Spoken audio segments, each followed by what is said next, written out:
শবে বরাতের দিনকে নির্দিষ্ট করে যদি কেউ রোজা রাখে অবশ্যই ওটা একটা পচা বেদাত,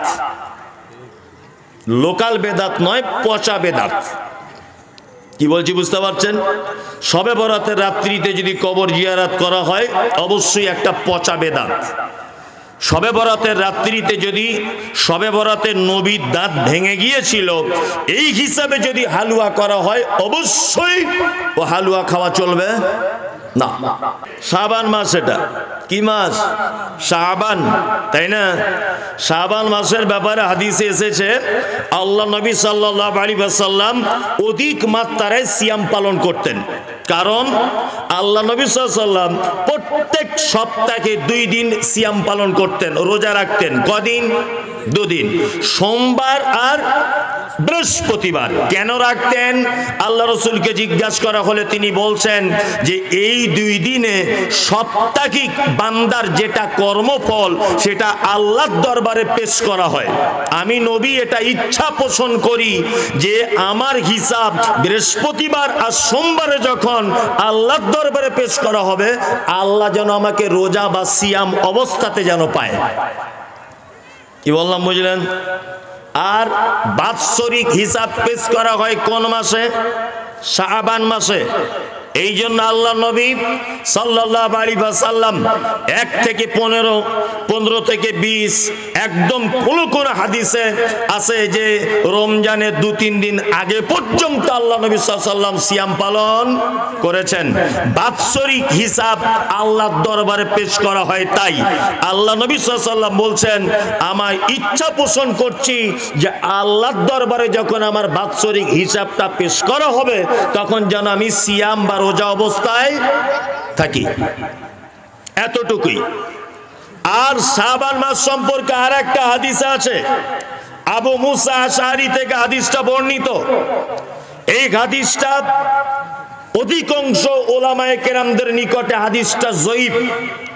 শুধুমাত্র একজন মুহাদ্দিস তিনি হাদিসটাকে সহিহ বলেছেন, হাসান বলেছেন, মানে আমলের যোগ্য। তিনি হচ্ছেন আল্লামা নাসিরউদ্দিন আলবানী রাহিমাহুল্লাহ। তিনি বলেছেন যে 15ই শাবান রাত্রিতে আল্লাহ সুবহানাহু ওয়া তাআলা প্রত্যেক মানুষকে ক্ষমা করে দেন 2 জন মানুষ ছাড়া। আল্লাহ সুবহানাহু ওয়া তাআলা 15ই শাবানে প্রতিটা মানুষকে ক্ষমা করে দেন 2টা মানুষ ছাড়া। 1, যারা আল্লাহর সঙ্গে শিরিক করে। 2, যাদের ভিতরে হিংসা, বিদ্বেষ, রাগ, অপরের ক্ষতি করব এই চিন্তা ভাবনা অন্তরে যাদের বাসা বেঁধে আছে, এই 2 কোয়ালিটির মানুষকে আল্লাহ সুবহানাহু ওয়া তাআলা ক্ষমা করে না। বাকি সবাইকেই কি ক্ষমা করে দেয়। এখন এই পর্যন্ত হাদিস শাবান সম্পর্কে এখন আমাদের ভারত, পাকিস্তান, বাংলাদেশের হুজুররা খুঁজে পেয়ে গেছে। কি করে যে খুঁজে পেল আল্লাহ ভালো জানে। বলছে 15ই শাবান শবে বরাতের রাত্রি। হ্যাঁ, শবে বরাতের রাত্রি। কি করতে হবে? না 100 রাকাত নামাজ পড়তে হবে। আর কি করতে হবে? না এই পাড়ায় যত কবরস্থান আছে সব কবরস্থানে গিয়ে একটু করে দোয়া করে দিতে হবে। আর কি খুঁজে পাওয়া গেছে? না আল্লাহর নবীকে মেরে দাঁত ভেঙে দিয়েছিল, ওই জন্য হালুয়া করে খেতে হবে। আর কি করতে হবে? আর বাড়িতে বাড়িতে মৌলভী সাহেব ভাড়া করে এনে বা নিজেরা একটু কোরআন পড়তে হবে। আর কি করতে হবে?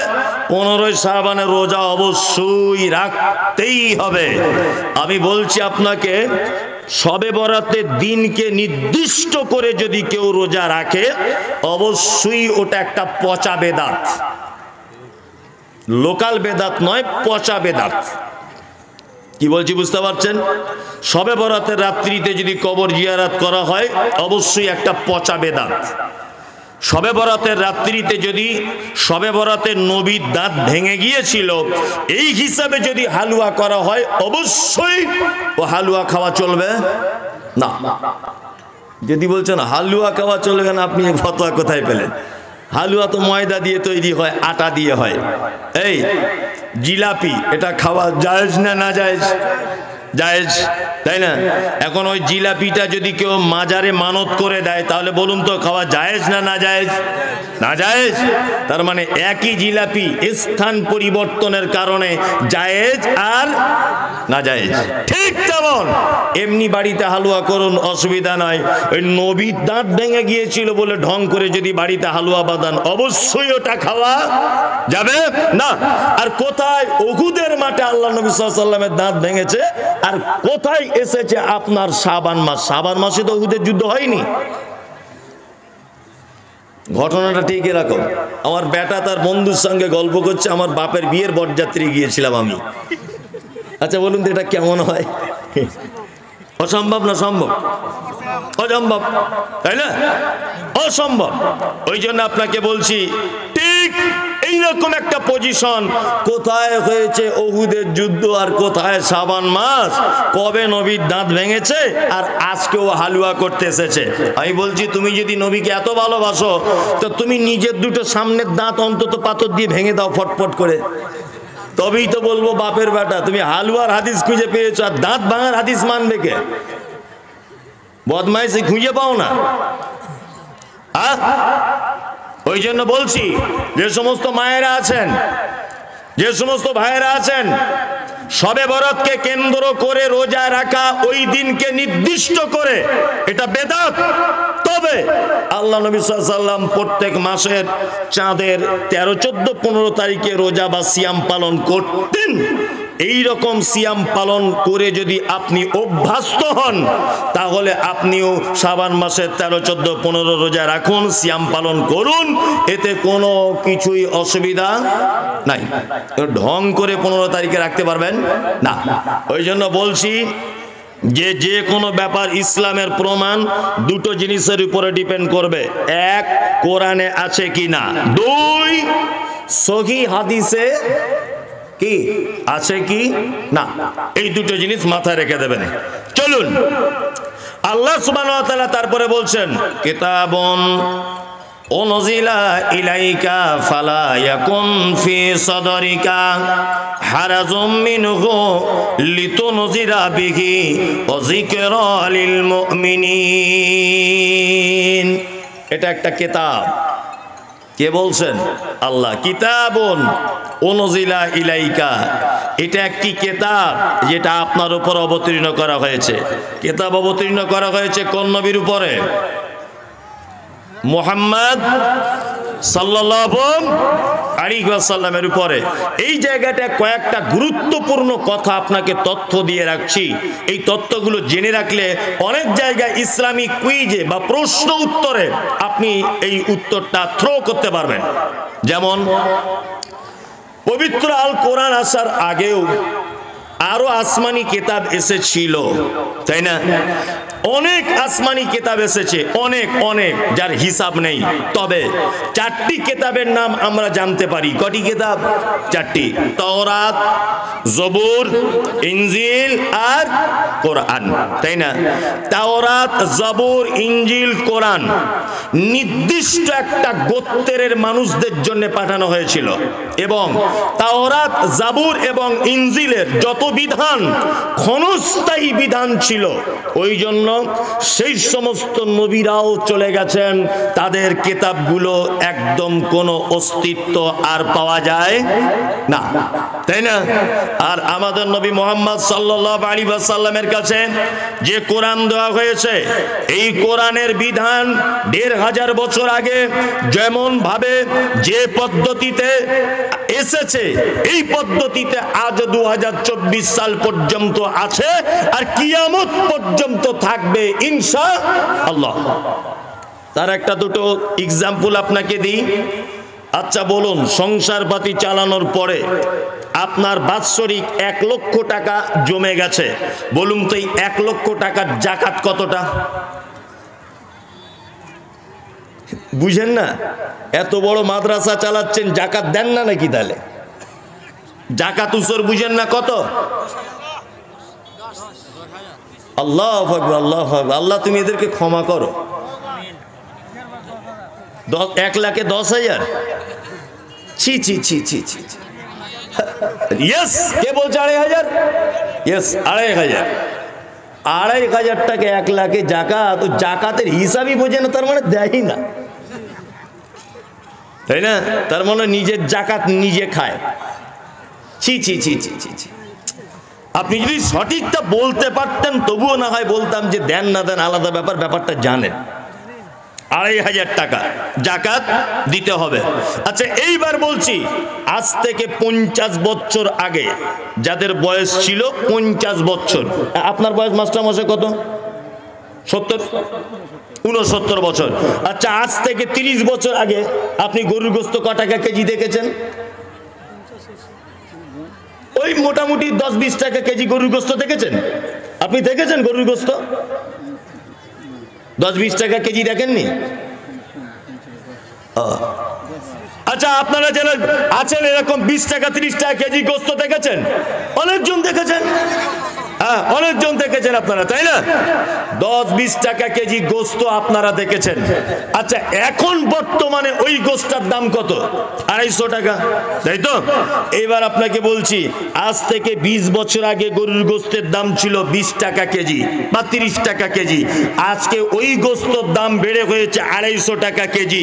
বলুন 1500 বছর আগে আল্লাহ বা তার নবী বলেছেন 1 লাখ টাকায় 2500 টাকা জাকাত। আজ 2024 সালে টাকার দাম বেড়ে বেড়ে বেড়ে বেড়ে টাকার দাম কমে কমে কমে কমে এসেছে কত? 250 টাকা গোস্ত। তা আজকেও কি ওটা 5 টাকা হবে না 2.5 টাকাই থাকবে? 2.5 টাকাই থাকবে কিয়ামত পর্যন্ত। 2.5 টাকা, কোন রদ বদল আর হবে না। যখন 20 টাকা গোস্তের কেজি ছিল তখনও জাকাত 2.5 টাকা, তাই না? আর এখন 250 টাকা, এখনো 2.5 টাকা। এর নাম কোরআন, এর নিয়ম, এর পদ্ধতি, এর একটা হরফ পর্যন্ত কেউ পরিবর্তন করতে পারবে না। মাঝখানে আর একটা কথা মনে পড়ে গেল, সেটা হচ্ছে এই আপনারা জানেন ইতিহাসের খবর যারা রাখেন, উইলিয়াম ক্যাম্বেল বলে একজন মানুষ, উইলিয়াম ক্যাম্বেল নাম সকলেই শুনেছেন। পবিত্র আল কোরআনের ঐতিহাসিক এবং বৈজ্ঞানিক তথ্য সহকারে 25 থেকে 30টা আয়াতের ভুল প্রমাণ করেছিলেন। কিছুদিন আগে সোশ্যাল মিডিয়াতে দেখেছেন।